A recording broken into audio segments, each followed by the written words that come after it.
할렐루야. 12월 21일 수요일입니다. 오늘 본문은 요한일서 2장 12절서부터 29절까지의 말씀입니다. 오늘 본문은 수신자들이 어떤 자들인지를 잘 설명을 하고 있습니다. 먼저 그들은 하나님 아버지께서 아들 예수 그리스도의 이름으로 주시는 죄 용서를 받은 사람들입니다. 또한 예수님의 신성과 인성에 대한 바른 지식을 가진 사람들입니다. 그리고 악한 자들이 잘못된 교리와 거짓 사상으로 유혹할 때 과감하게 하나님의 말씀으로 싸워 이긴 자들입니다. 요약하면 그들은 아버지와 아들에 대한 바른 지식과 믿음을 가지고 있는 자들로서 굳건한 믿음 안에 살아가는 사람들입니다. 이는 그들이 말씀과 성령으로 기름 부음을 받았기 때문입니다. 요한 공동체 구성원들의 이러한 정체성은 세상과의 관계에서도 드러나는데요. 그들은 세상과 구별된 거룩한 사람들입니다. 세상이 추구하는 정욕이나 가치관을 멀리하고 하나님을 사랑하는 사람들입니다. 오직 말씀과 성령 안에서 허락하신 온전한 복음을 붙들고 믿음으로 살아간 사람들입니다. 오늘 본문 12절에서 17절까지 말씀해 보면 요한은 모든 성도를 자녀라고 부르면서 그들의 죄가 그리스도의 피로 용서받았음을 상기시킵니다. 이어 대상에 따라 구체적으로 영적인 교훈을 주고 있는데요.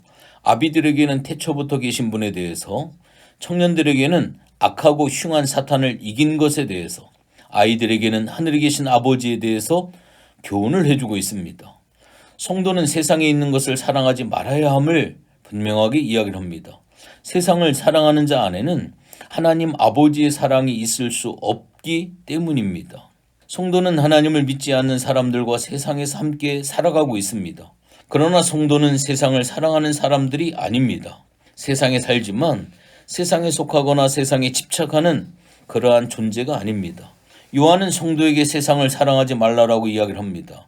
세상을 사랑하는 자 안에는 아버지의 사랑이 없다라고 이야기를 합니다. 우리는 하나님 아버지와 세상을 동시에 사랑할 수가 없습니다. 하나님을 사랑하는 마음과 세상을 사랑하는 마음은 대척점에 놓여 있습니다. 요한의 가르침은 성도가 사랑해야 하는 대상이 세상이나 세상에 있는 것들이 아니고 하나님 아버지임을 오늘 본문에서 분명히 깨닫게 하고 있습니다. 우리는 세상에 살지만 세상을 사랑하지는 말아야 합니다. 하지만 우리가 세상을 완전히 등지고 살아야 하는 것은 아닙니다. 그렇게 사는 것은 성경적인 삶의 방식은 결코 아닙니다. 예수님은 우리가 세상의 소금과 빛이라고 분명히 말씀하고 있고요. 소금과 빛의 역할을 감당하려면 세상에서 살지만 세상에 휩쓸리지 않으며 세상을 변화시켜야 함을 이야기하고 있습니다. 그렇게 하기 위해서는 마음에 하나님과 그 아들 예수님을 모셔야 합니다.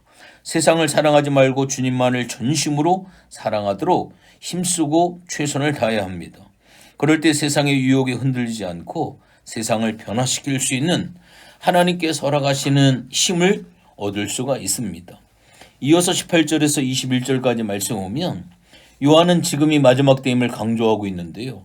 당시에는 적그리스도가 일어나는 것처럼 지금 이 시대에도 더 많은 적그리스도가 일어나고 있습니다. 적그리스도는 하나님과 예수님을 부인하는 사람들입니다. 이들은 성도와 함께 있다가 이단 사상을 만들고 교회를 어지럽히고 넘어뜨리고 있습니다. 적그리스도는 교회를 떠난 후에도 지속적으로 사람들을 유혹을 합니다.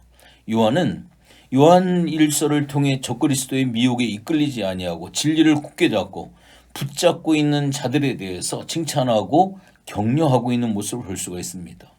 예수님의 재림이 다가오도록 이단들의 활동이 더 활발해지는 것을 아마 여러분들도 느끼실 겁니다. 과거부터 현재까지 한국 교회는 각종 이단들의 미혹과 공격을 받아왔습니다. 오늘 한국에는 이단 재림주를 자칭하는 사람이 30명이 넘는다라고 하죠.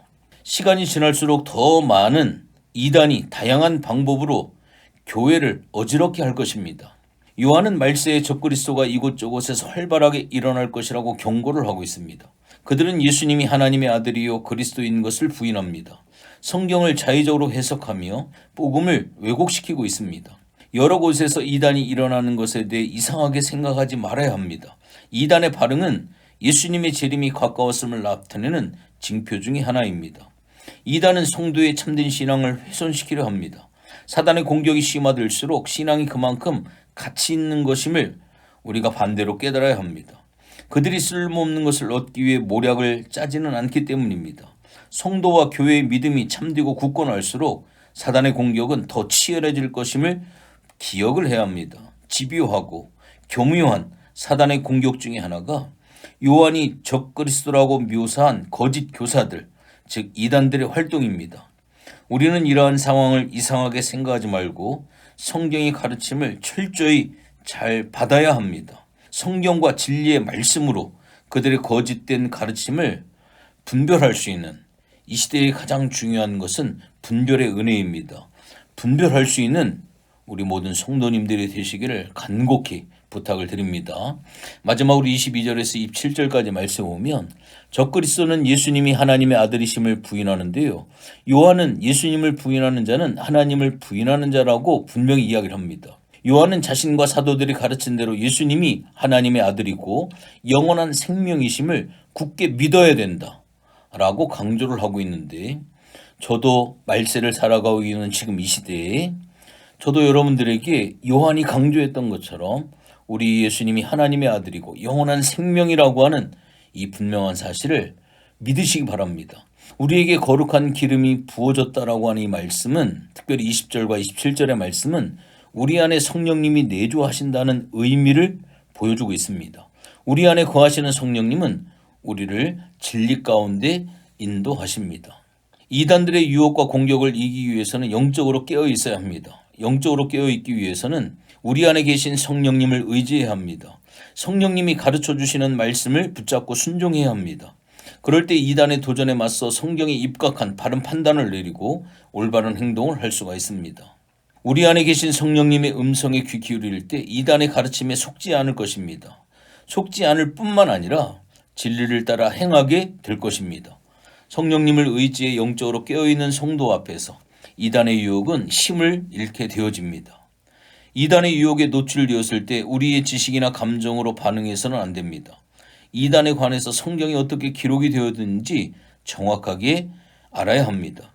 그리고 이단에 관한 성경적 지식이 있더라도 그들과 논쟁하지 말아야 합니다. 목회자의 도움을 받아 이단의 유혹이 왜 위험하며 그들의 주장이 왜 잘못된 것인지 공부할 필요도 있습니다. 영적인 분별력을 갖추고 이단의 유혹에 빠지지 않으려면 늘 영적으로 깨어 있어야 합니다. 간곡히 부탁을 드리는 것은 말씀을 부지런히 배우고 연구하고 성령 안에 깨어 기도하는 그러한 성도가 되어질 때 이단의 유혹을 물리치고 진정한 믿음을 고수할 수 있는 힘을 얻을 수 있다라고 하는 이 분명한 사실을 꼭 기억하시는 여러분들이 되기를 바랍니다. 하나님 고맙고 감사를 드립니다. 말세를 살아가고 있습니다.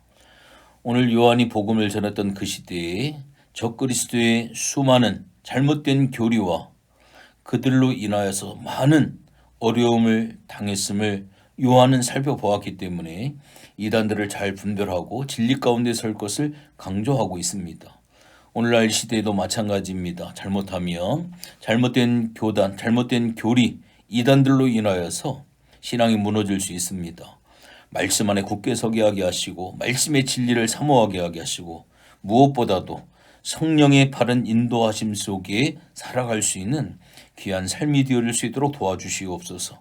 우리가 많은 것들을 지키고 살아가고 있지만 이 마지막 시대에 우리의 신앙과 믿음을 잘 지켜나갈 수 있는 우리 모든 성도들 꼭 되어질 수 있도록 하나님 도와주시옵소서.